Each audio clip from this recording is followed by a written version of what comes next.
Good morning, everybody. Welcome to CNE Online. Just to let you know, your mics are muted, and we'll ask you to keep them muted for the time being. My name is Andrew Robinson. I'm the program manager at the Center for Nonprofit Excellence. For those of you who I haven't met, I do see some familiar names there, so happy to see some of our friends back. Today, we're going to be discussing the board's role in the crisis in this context of COVID-19 specifically. And we have on that topic our Executive Director, Christine Nardi, and our Deputy Director of Strategic Partnerships, Cindy Colson. Just before we dig into that, I wanted to go over some guidelines for use of Zoom while we're here. So a couple of things that will help you out in your time here. One is if you look at the bottom of your screen, you have a menu there. If you could open the participants window and hovering over your own name in there and the more section, you can rename yourself. So if you haven't already done so, we'd ask that you put your name and maybe also the name of your organization, just so we know who's here and so other people can see who's here. And then if you're willing to share, also you could add your pronouns. Sorry. So for example, I've added my he, him, his in mine, and so we're referring to each other in chat. We can use appropriate pronouns for folks. Again, I'm going to ask you to stay muted for the duration of the session, just because we have a fairly large number of participants. If you do have questions at any point in time, feel free to throw those into the chat, either to everyone or directly to me. I'll be monitoring the chat throughout and be directing those questions to the presenters, as well as collecting questions that we don't have time for here, and we'll be able to follow up afterwards with that, either through the resources we're sending out or specifically with a technical assistance follow-up that we can do there. So I'm going to leave it there and pass it on to Christine. Good morning, everybody. It's so nice in the time of quarantine to actually see all of your faces. For board members, we always start by thanking you for choosing volunteer board service, but especially now, especially during this crisis. And for all of you executive leaders who are on the Zoom chat, we are riding this roller coaster of rapid and unpredictable change with you. We are guided today by finding opportunity even in challenge. So that will be our theme for the day. You can see on the screen that we have 3 goals for our hour together today. And I want to start with just a couple disclaimers so you know what we will be able to cover today and what we won't cover today, but we'd be glad to follow up with you either, as Andrew said, in an email follow-up to this Zoom chat or through our virtual office hours. So here's our disclaimer. What we won't be talking about today is program innovation, although it's key for all of our nonprofits to be doing it and to be creative and responsive, and we know that many of you are. We want to acknowledge the incredible innovation and creativity we've seen among our nonprofits to respond to the current moment. Secondly, we're not going to be focusing on board operations. We assume and hope that your board is still meeting and still in communication, and in fact, that the communication is more frequent in whatever way that works for your organization. We always encourage you to make sure that board engagement is high.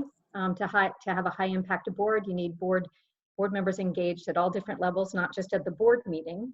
And so we encourage you, particularly through this crisis, that engagement in your numbers, your board members, is high, and they are plugged in at the right 360-degree level to focus on addressing external threats, which is really what the key is around the board's role in crisis, especially given the challenge that staff face in working so hard to adapt operations. So that's our second disclaimer.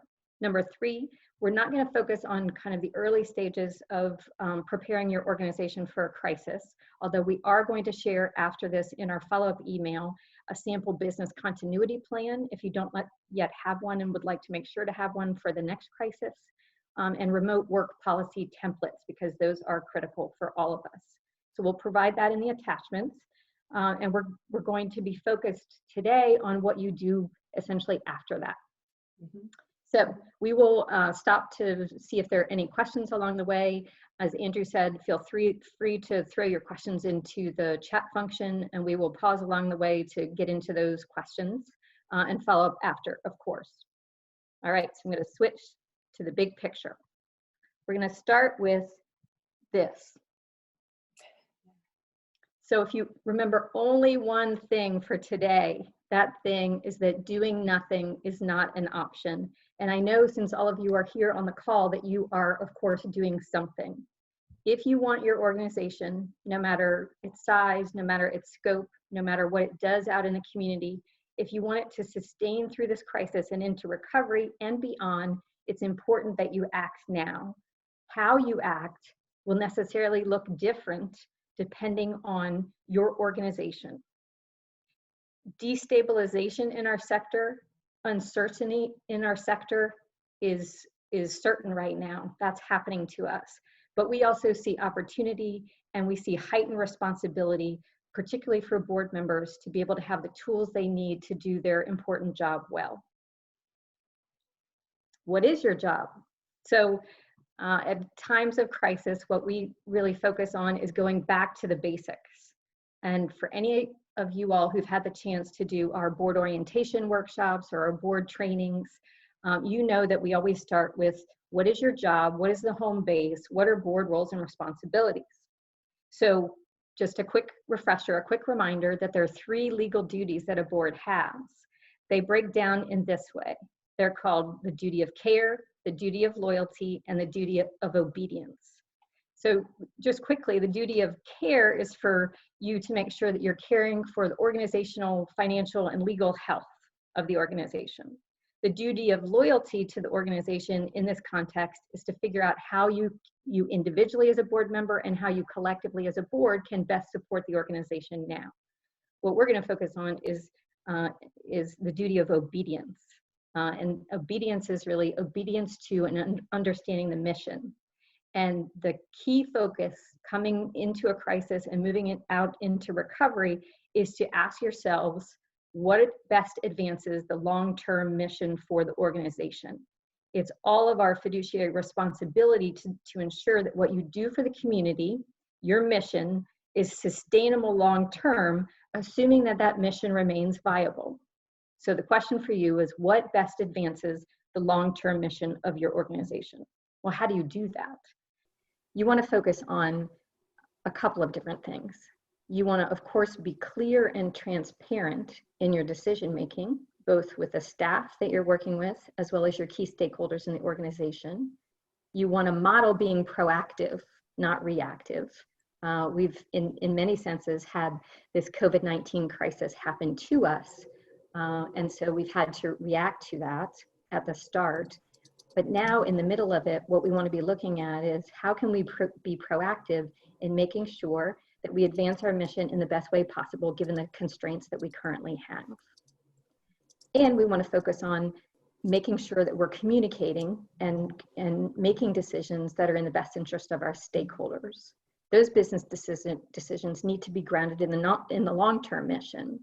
And what that means is it may take priority over, even in the short-term commitments to vendors, for example, to funders, to partners. And I'm not talking about walking away from these commitments. Please hear me about that. But what I'm talking about is being very business savvy and strategic about how you engage in these relationships in order to sustain the long-term mission of the organization. So you might need to be prepared to renegotiate some of these arrangements and relationships. For example, on the vendor side, if needed, to delay or stagger your payments to vendors, potentially to work with funders, as I know all of us are, to adapt and flex the kinds of grants that you're receiving in order to achieve the goals that you need to achieve in the community, and potentially to renegotiate your community partnerships. So the long-term mission really takes precedence over those short-term relationships as you had determined them before. You want to look at renegotiation. The long-term mission may also take precedence over how you have acted in the past, how you have done your programs, and how you've done your operations in the past. That's something that The historical information may not be as helpful to you as what's happening on the ground now. And then the third thing is that the long-term mission needs to be a focus when you're looking at how you're operating and how you're structured in terms of program and staff. So there are 3 priorities for you to think about as a fiduciary for the organization and as the strategic lead for the organization. And we'll start those on the next slide. So the COVID-19 priorities are: what is your social impact? What do you do? And how do you do it? What is your economic viability? And what is your capacity to deliver? Those are the 3 questions that you as individual board members and boards as a whole can and should be asking yourselves right now. So on the social impact side, you want to get clear on what's your impact, what's your vision for how you can continue to achieve your mission during this time and in recovery, and how you plan to get there, including any adjustments that you need to make, and including, particularly for those organizations that may not be on the front line, how do we frame our value to the community right now? On the economic side, nonprofits, of course, need to be financially viable to deliver their impact. And sustainable organizations have to have predictable and reliable revenue. They have to have expenses that line up with that revenue, and they have to have sufficient cash on hand to cover routine and emergency needs. They also have to have processes in place to monitor finances and plan for contingencies. Many nonprofits, not all, but many nonprofits are experiencing increased demand, and most nonprofits are experiencing a significant disruption in their funding streams. So economic viability is a clear area of work and focus for a board. And then third, what is your capacity to deliver? What is it that you need to support the work that you do? And that includes, what is your leadership capacity? How are your staff doing? How is your board doing? What's the humanity around the crisis and its impact on people? What is your adaptive capacity? Are you willing and able to adapt your programs and adapt your strategy? What is your collaborative capacity? Are you able and willing to think about opportunities to collaborate differently in the community? And then the last one really is, what's your technology capacity, which is more and more important, both to make informed decisions driven by data, but also to deliver services remotely in many cases, and hopefully over time at lower cost and greater scale. So this is just the setup for our webinar and our conversations today. But if you're asking yourselves questions within these 3 categories: social impact, economic viability, and your capacity to deliver, you as a board member and you as a board organization are in the right place. So now we're going to transition to, what kind of organization are we? And I'm going to turn it over to Cindy. Great. Thank you, Christine. It's great to have everyone here. So yes, I have the opportunity to talk to you all about what kind of organization are we. We are finding during COVID that organizations are falling into 3 categories, but I'm not going to give away the punchline just yet. I'm going to have you hang on for a second before I identify those 3, because it's important for you to know the sequence of questions that organizations are going through as they're trying to determine which organization they are. So those 3 questions, Andrew, I want you to go to the next slide for me, are really falling into these 3 key areas. And Christine has hit on several of these. So I'll be repeating some of what she said and adding a little bit more depth to them. So the 3 questions really revolve around the role in the pandemic. There are some questions around humility, and there are definitely questions around adaptive planning. And Christine will be diving into that a little bit further. But let me talk a little bit more about the role in the pandemic. So if we go to the next slide, what you will see is a series of questions around what is your role. So first is, do you even have a role? I think that's really a fundamental question for some organizations. I have a colleague the other day who was working with an organization and was certainly acknowledging that the organization was beautiful and had an incredible mission and certainly was making a difference, but was now their moment, was now the time during COVID for them to be doing their work. That's a question I think every organization should be asking. The second question that we have during this time, which boards need to be asking, is, should we become virtual to further our mission? And what does that look like if we're going to do that? And is that a viable option for us? And then beyond that is, if we become virtual, then really how does that impact inequity? And I know certainly in some of the communities in which CNE is working is that we have residents in those communities who either do not have access to internet or do not have access to high-speed internet, which would enable them to have video reception and to engage in that sort of interactive way. So to be mindful of that. And then the fourth question around this role in the pandemic is, what do we tell our donors? And how are we their priority? And are we their priority right now? And if we are not their priority, then certainly being sure that we're having communications with them of the who we are, what we're doing, why we're doing it, and why we are essential in the recovery process. Communication with donors is key. So we're also seeing these organizations, as they're deciding which category they're going to be, is they're asking a series of questions around humility. And humility is really around this key word of self-awareness. We are in uncharted waters, all of us. And so the plans and the board that we had built to this point was based on assumptions of what we needed to execute on our mission.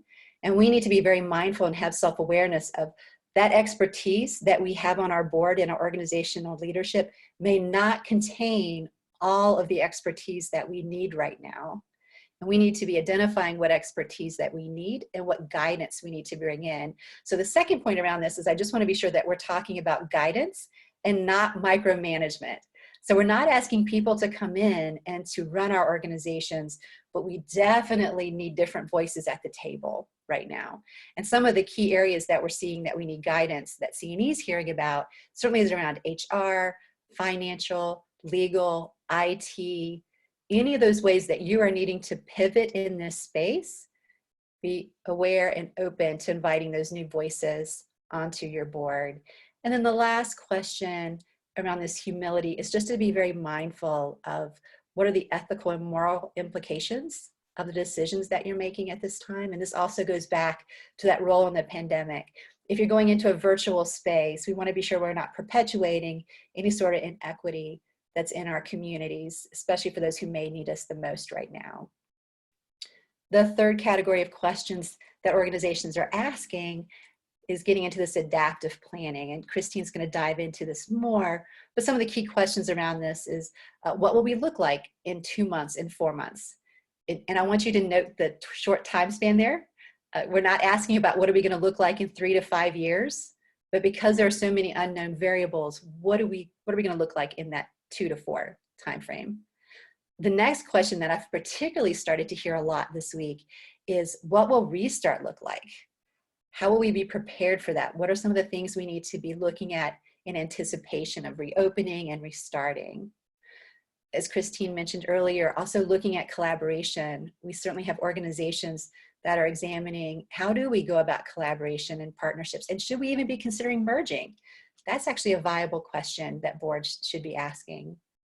And then during this adaptive planning question series, I think one of the most fundamentals is really about the learnings. How are we going to learn from this experience? And even more importantly, how are we going to take those learnings and move those forward? So when we work with organizations and we've seen them go through these series of questions, what we're finding is that they're really coming out into these 3 categories. Okay, so here's the answer to the question. What organization are we? And we're finding that they fall into these 3. We're finding organizations are either a responding organization. These are the ones that are meeting those basic human needs: food, shelter, clothing. They're there for those first essential human needs that we're seeing that's coming out of COVID. The second category of organization is the hybrid. These are the organizations that have taken on some virtual presence. They're doing virtual programming, virtual services. And then the third category that we have, which is a viable option for organizations, is to actually go into hibernation during this time. So I'm going to describe just a little bit more about these 3 and how they look. So let me start with the responding organizations. So as I shared, these are our organizations that are definitely seeing an increase in demand. They are certainly seeing an increase in the cost to providing services safely. One of the wonderful things that's happening right now, as we see traditionally in any sort of crisis, is we are seeing these organizations being philanthropically supported as a whole and in general. We're seeing an increase in philanthropy to support them. So some of the questions these organizations are having is certainly around safety and program execution, but also how do we sustain this philanthropic support as we are anticipating that this crisis is going to continue in a prolonged way. Again, some key questions for the board to ask. We also have the hybrid that I mentioned to you, and here I would think is probably the most complex of organizational restructures that we're seeing with organizations. These are organizations that have the flexibility to go into this virtual space, but the key question for these organizations is at what cost are they doing that? And to be mindful that they may need to decrease their programming, they may do what we call like a little lower dosage of programs to sustain them in the long term. As Christine mentioned, we're looking at that long-term mission that we want to ensure. And the other key question for these hybrid organizations would be the perception of their investors, which also gets back to the key piece of communication. If you're a hybrid organization, being very mindful of communicating with your donors and your funders of, again, who you are, what you're doing, why you're doing it, and why it's important to be investing in you in the long run for your organization. And then the third is the hybrid. And so these are the organizations that are having challenges with operating in the current reality, and it could be for a multitude of reasons. It could be that their service work does require one-on-one engagement, and virtual is just really not an option for them. And they're also wanting and needing to reduce their monthly cash burn rate. So to clarify, cash burn rate means that they need to reduce the money that's going out of their organization on a monthly basis. And to do that, they're actually restricting their programs, going to the bare minimum, and that can look different with different organizations. But again, key to all of this is communicating with their stakeholders, their donors, their clients, and obviously working with their board and their staff first and foremost is where that would start. So we're seeing those three types of organizations that are coming out of COVID. But as I mentioned earlier, that adaptive planning is key to getting these organizations to determine which category they are. And I'm going to ask Christine if she can talk a little bit more about the planning piece. Sure. Before I do, I just wanted to stop and encourage anyone, if you have any questions, please put them in the chat box and we will stop periodically through the webinar and be happy to answer questions in real time. And if we don't get to those questions, we'll be happy to talk about those with you, with your organizations individually in the smaller groups at the end. So before I dive into a little bit more depth around planning, I just wanted to ask you all to be thinking about this question, and if you have an answer to it, to put it in the chat box. So one of the things that we're seeing with our boards and our organizations across the region is that through COVID-19, they've started to engage differently. So all of us are used to maybe a board meeting every other month or a board meeting every month with committee meetings in the off months. And what we've seen during COVID is that the organizations and their leadership have felt a need to meet differently and to engage differently. And we'd love to hear examples of that if you put them in chat, if you have any of those. And if that hasn't started happening with your organization, no worries. We're going to be talking about how that can happen as part of the next piece of this presentation. So Andrew, I will just trust that you'll let us know when we have a question or when we have information that we want to report from the chat. So I'm going to dive into planning. If we can go to the next slide, Andrew. A couple things I want you to think about when you're thinking about planning as a board. Planning is quintessentially strategic board work. And I think we all know, if we've engaged in this at all, that planning is not an event. It's not something that happens once, but it's a practice. And even if we have to throw our current strategy out the window, even if we envision doing a longer term strategic plan that we've had to put on hold, we can still be engaged in ongoing strategic thinking and real-time strategic planning. When you're in a crisis, it's good to remember a couple things. The first is this unique partnership and important interdependence between the board and the executive leadership or the CEO. The board should really be working closely with the CEO to govern and manage the organization at all times, but in no time more than during a crisis like COVID-19, because of the importance of the board in helping the organization to assess and to triage and deal with external threats. So here's what that can look like. While the CEO is responsible for the day-to-day planning and executing for the organization, the board can and should be reviewing and responding to what's the organization's strategy before we went into COVID-19 and what should it be now? And providing feedback to the organization so it can pivot in real time as needed to meet the needs of the clients and stakeholders that it serves. The board can be working with the CEO, and both should really be flexible in their planning and consider all possible ways that the COVID-19 crisis can evolve. It's important to think of the board as an ally, not a staff member who jumps in and potentially micromanages, but building trust and a relationship between the board and the staff, if you have it, whether volunteer or paid, and making sure that the board is able to and has the tools it needs to guide meaningfully. Here's what board members can do so brilliantly at all times, but particularly during a crisis. They can add skills, as Cindy mentioned.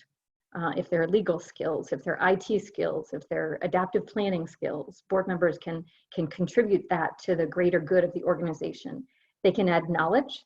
Some of the board members perhaps have been through past crises, past recessions, and have a sense of what's worked and what hasn't. They can add their wisdom from whatever their life and learned experience and lived experience is, and they can add their connections.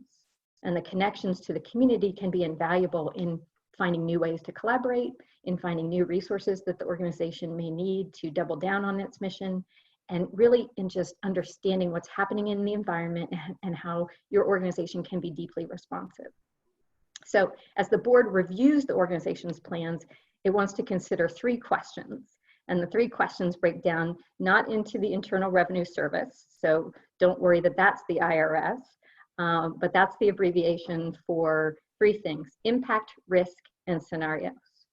The board wants to be considering what aspects of the situation are or could be affecting the organization either positively or negatively. The board also wants to be thinking about what are the organization's greatest vulnerabilities?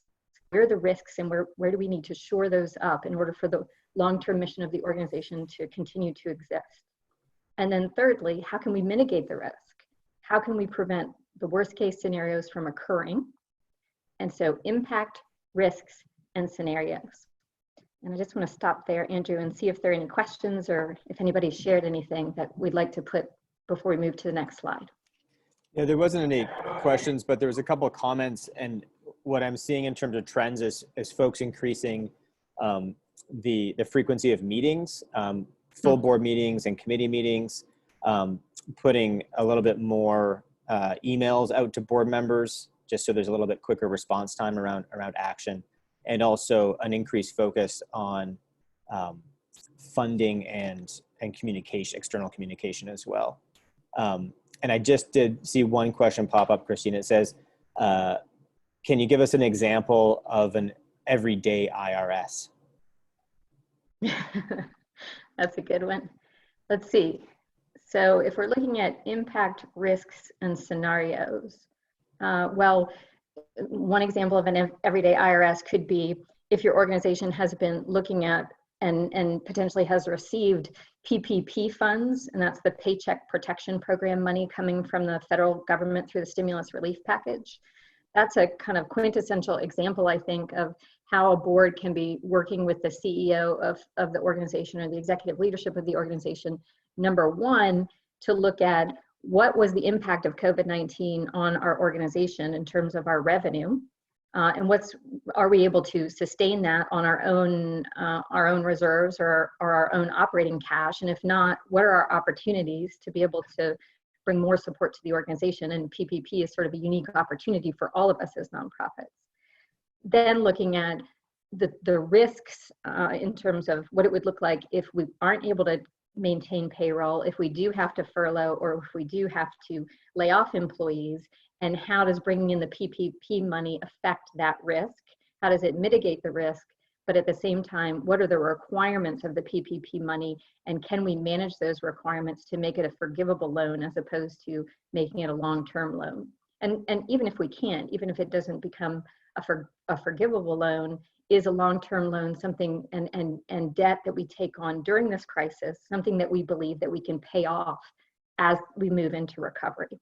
So that would be an important example, I think, of board members, the information, the wisdom, and sometimes the experience, frankly, if you have attorneys or if you have bankers on your board, looking at an opportunity like the PPP money, which is different from our typical philanthropic dollars, and figuring out how and if it best fits with the organization.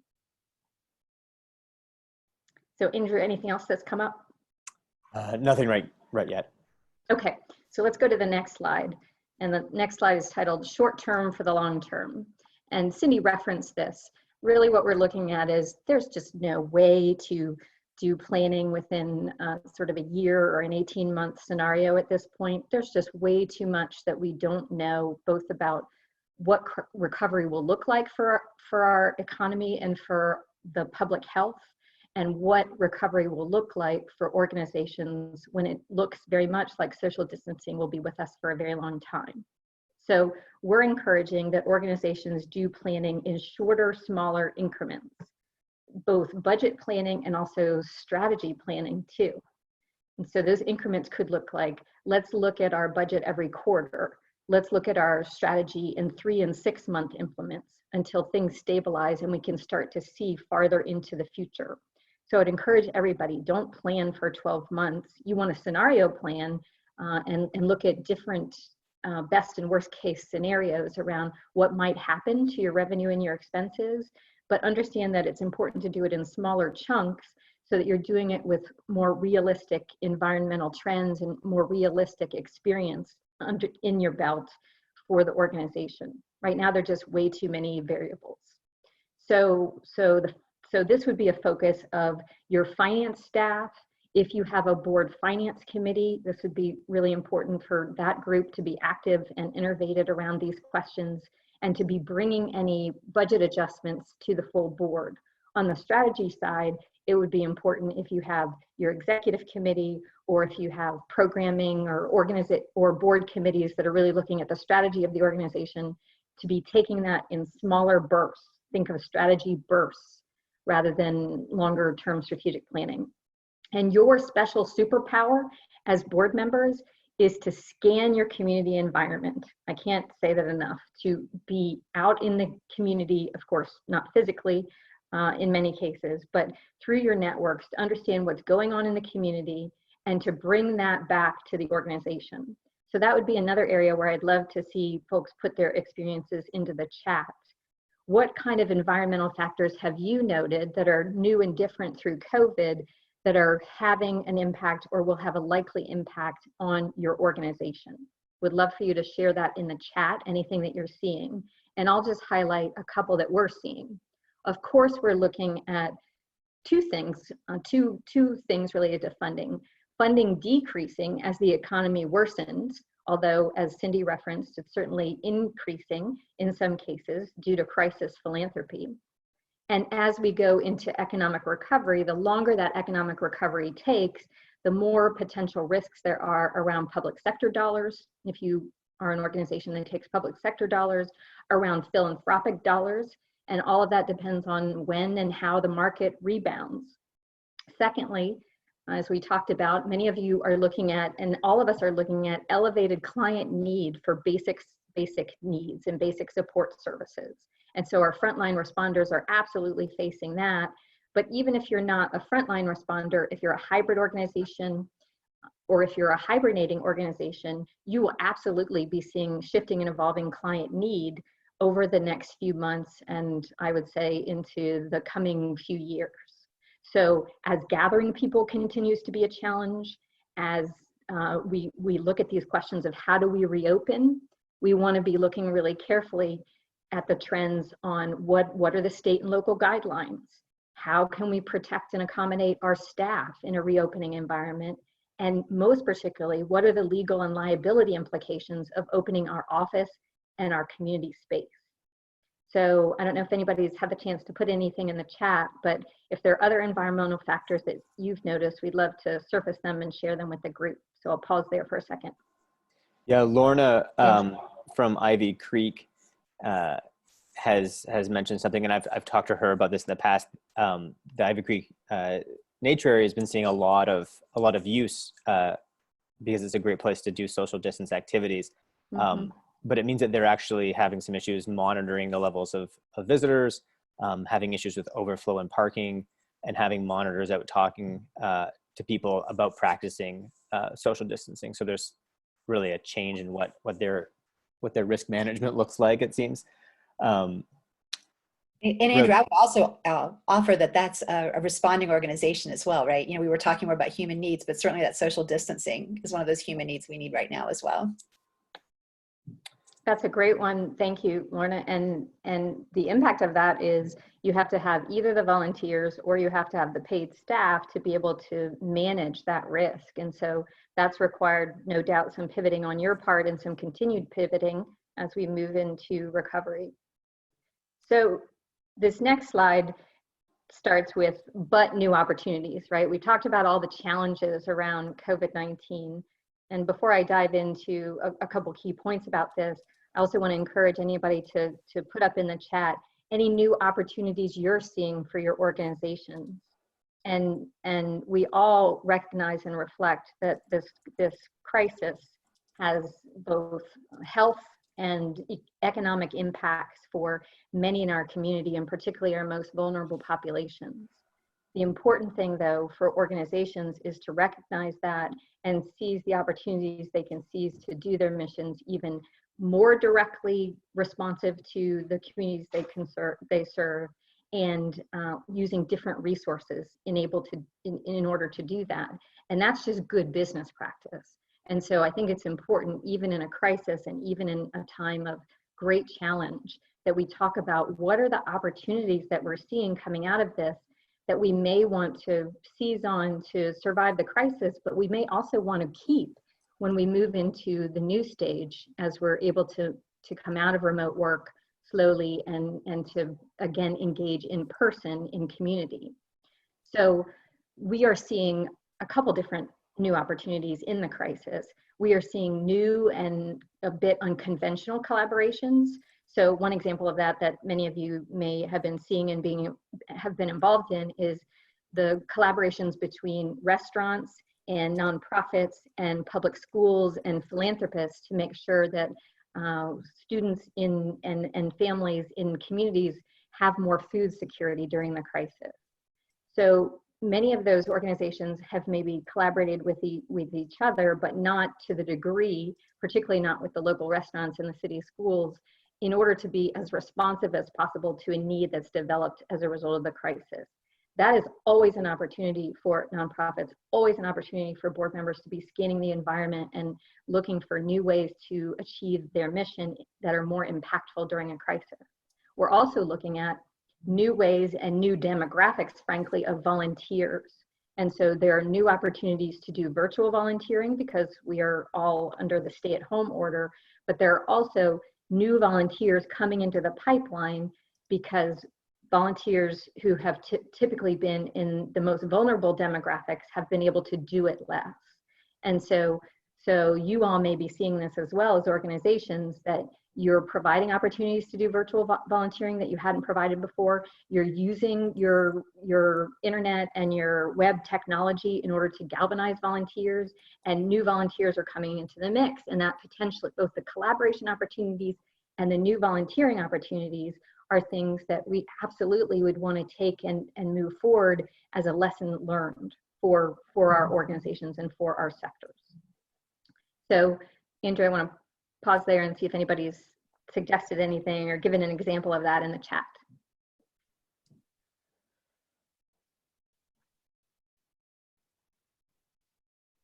There's an example from the Renaissance High School. They're saying that their teachers are all teaching online, but more importantly, this spring show, which is the only school fundraiser, was changed to a radio program and put online.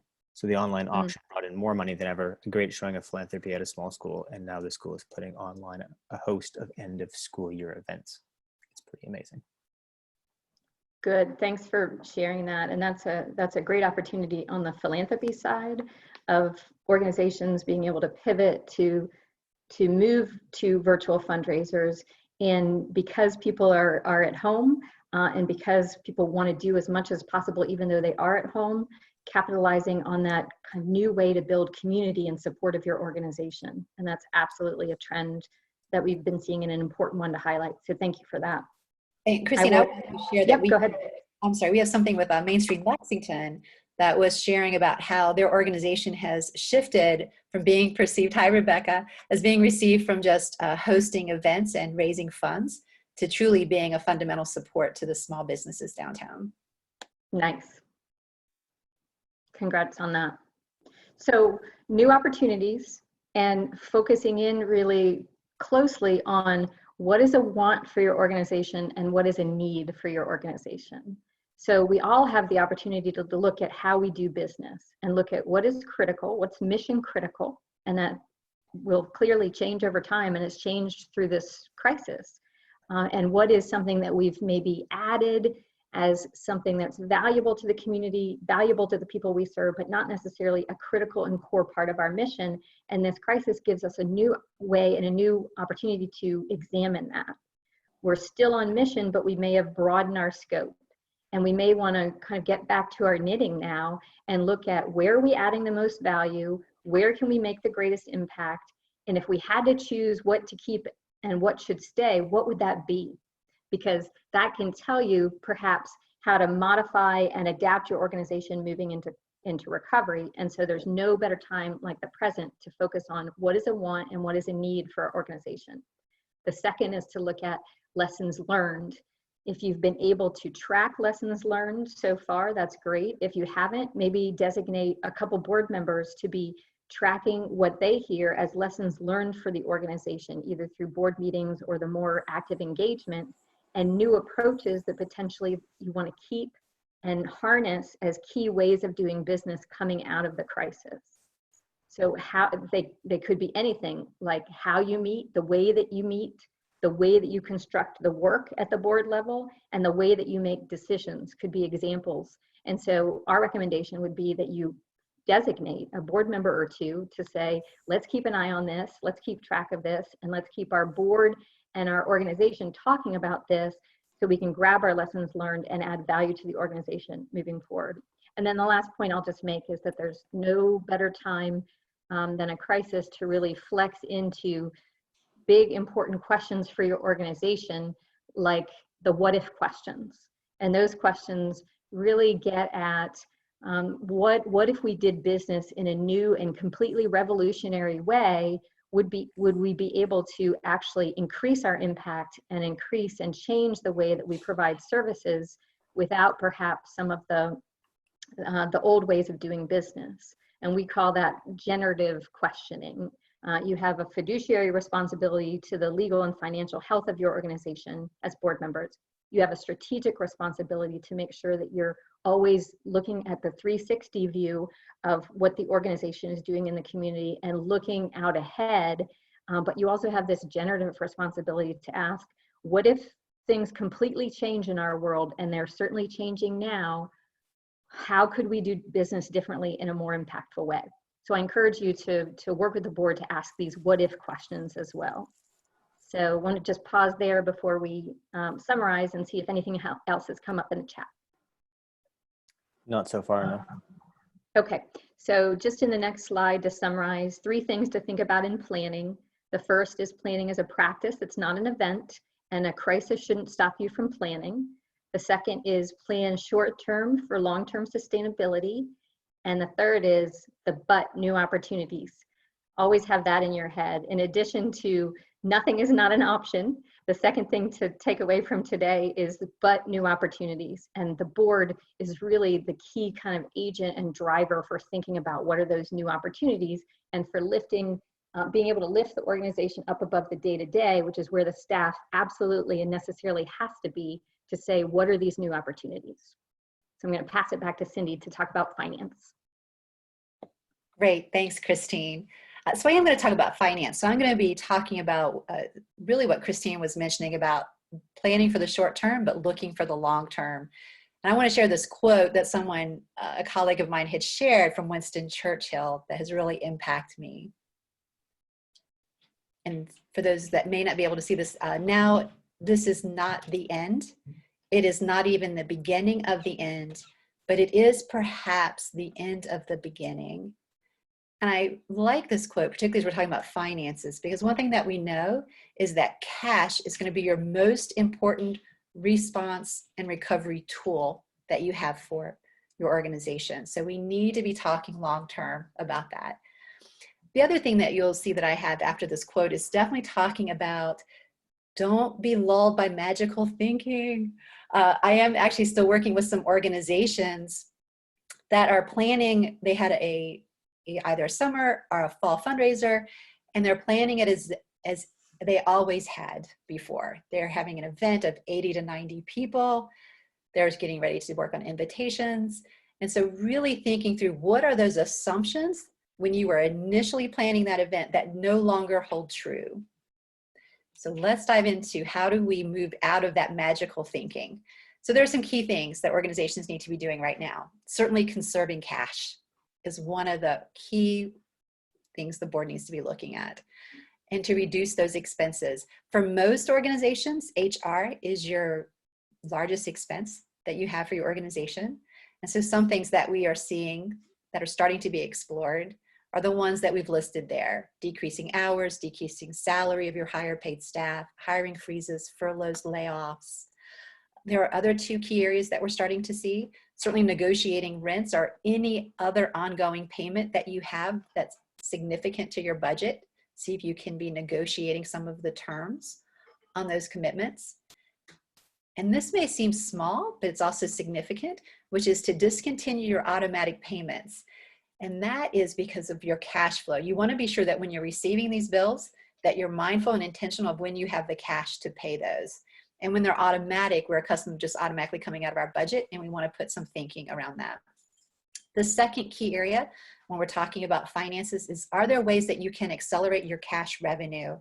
Two key things to be asking about is certainly contacting your key donors. Would they consider making their gifts earlier than usual? Many of us have donors who give at the end of the year. Would they consider making that gift now instead of in November to help you during this time? The other question to be asking are to your funders and grantors. Are they open and willing to have flexible funding for you?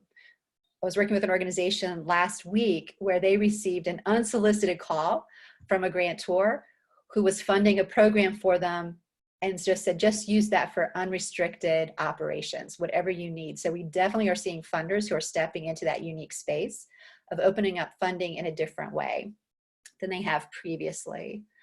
The third thing around finance, that we want to be sure that we're continuing to fundraise and that we are certainly exploring new funding sources. And I have here, yes, in bold, yes, you can be fundraising, and we're encouraging that you do that. It's going to look very different than what you've done before. Actually, to be honest, we're anticipating that in the future, it's going to look different than what we've done historically. But we need to be exploring what that looks like and how you can participate in that. And some of you actually may have participated in the giving day that we had yesterday as a new opportunity around that. The other thing I'm working with organizations is actually taking a pulse check with your event sponsors. I have some organizations that are reaching out to their event sponsors for either their summer or fall events, and the sponsors are saying, absolutely, we'll continue to support even if there's not an event. We have some of those pulse checks that are coming back, and the sponsors are saying, well, actually, we're not as interested in doing that. So as you're looking at your assumptions that you're building your budget on, let's be doing some pulse checks with your event sponsors. As Christine mentioned, being sure that you're exploring any sort of loan opportunities that are coming out of the CARES Act, and any future, there's some potential future funding that may be coming as well. So being mindful of those opportunities. And then the last one that I have there is just being sure that you're engaged in honest communication with your donors and stakeholders. You should hear that as a theme throughout, certainly as I was talking about what kind of organization that you are, certainly as we're looking at the funding needs, just having open and honest communications with donors, again, getting so they know who you are, what you're doing, how you're doing it, and your plan as you're going through this COVID and into recovery. The one of the key tools that you have is really scenario planning. And I have taken in this next slide directly from the Nonprofit Finance Fund. So if you're not familiar with the Nonprofit Finance Fund, I encourage you to write that down. They have incredible resources on their website. Almost all of them are free. So I've taken a slide from one of their tools, which is around scenario planning. And what we need to know about scenario planning with the board at this time is we're encouraging boards to be looking at your budget and to be basing it on what is the best case scenario on what we know right now, what is our worst case scenario, and some organizations are even creating a third category of what's kind of that middle scenario, or if you feel more comfortable creating an A, B, and C category. But either way, you're taking your budget and you're dividing it up into different scenarios based on what you know. Now, the reason I stole this slide, or borrowed this slide from Nonprofit Finance Fund, is I love this category that they have there around description.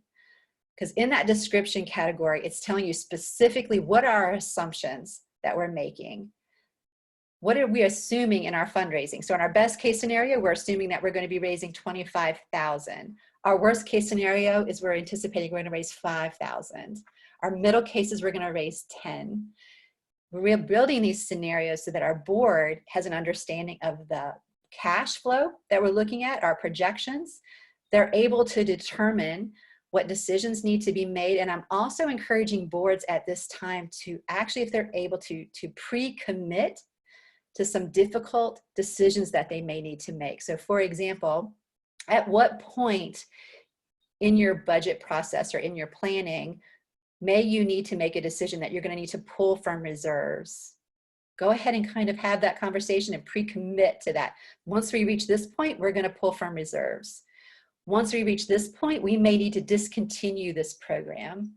When we reach this point, we may need to furlough or lay off some staff.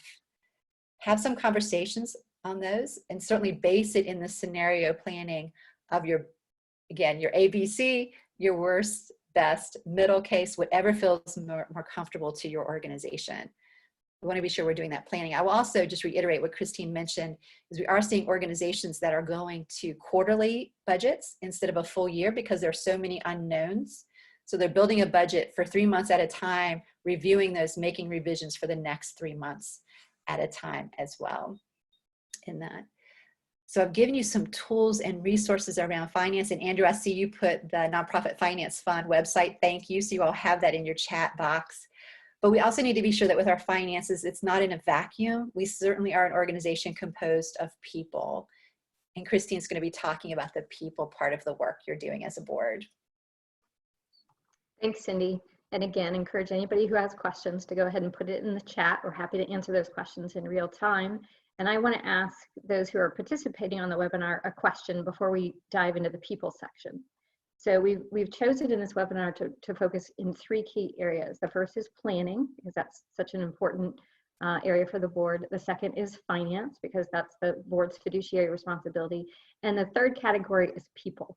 And so what I'd love to hear from you as I'm going through these next set of slides is, how have you taken care of your people differently during the crisis?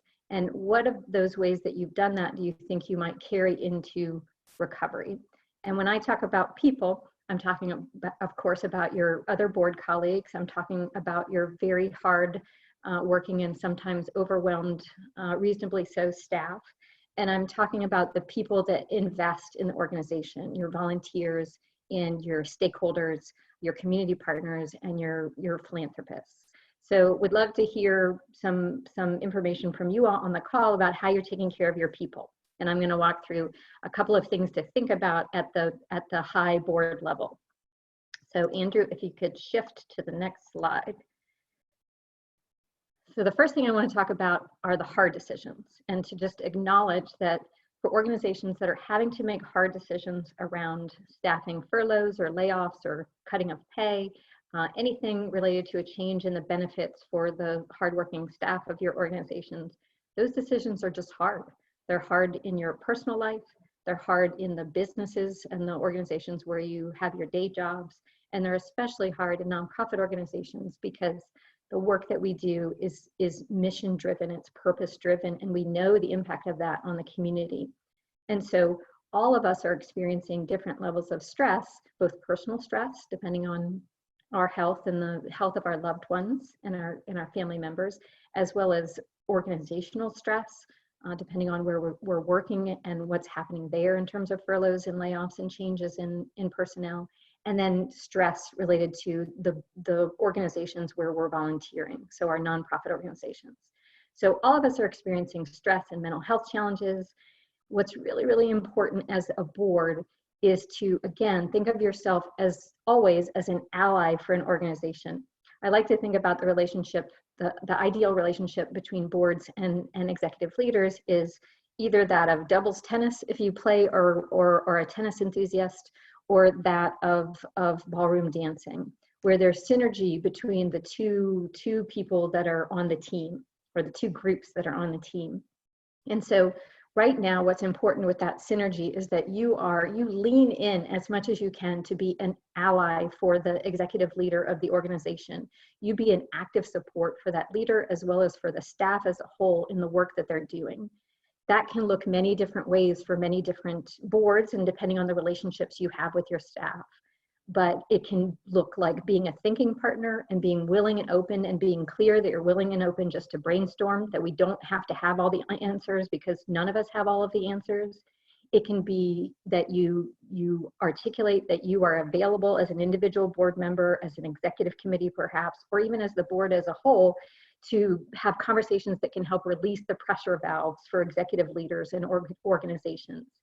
And most importantly, what we're all experiencing is destabilization, and destabilization in terms of our programs, destabilization in terms of the communities that we serve, and also financial destabilization. So to the degree to which you can be a proactive and engaged thinker around resource generation, and also to the degree to which you can be supportive of and participate in new ways of resource generation, that's really going to make sure that you as a board member and you for the board as a whole are that high impact organization that's helping your organization not only survive in the crisis, but thrive into recovery.